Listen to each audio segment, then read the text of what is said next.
বর্ষাকাল আসলে আমাদের খাদ্যরসিক বাঙালির মনে শুধু ইলিশ খাওয়ারই চিন্তা ভাবনা আসে, আর আমিও তার ব্যতিক্রম নয়। তাই রবিবার সকাল সকাল উঠেই চলে গেছিলাম কিন্তু মাছ বাজারে। দাদার দোকানে গিয়ে দেখি খুব সুন্দর সুন্দর সাইজের সব ইলিশ মাছ রয়েছে, আর প্রতিটা মাছের পেটের মধ্যেই রয়েছে কিন্তু ডিম।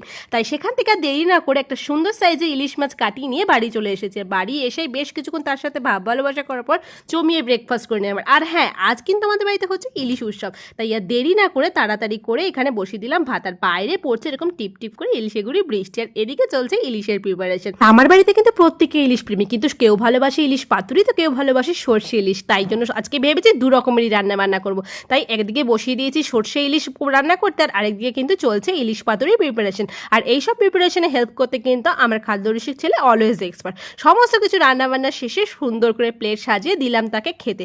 তার রিভিউ শুনে আমার প্রত্যেকটা কষ্ট সার্থক। তো চলো, আজ এখন আমরা ইলিশ উৎসব পালন করি সবাই মিলে। তোমরা চ্যানেল সাবস্ক্রাইব করো। দেখা হচ্ছে নেক্সট শর্টসে। বাই।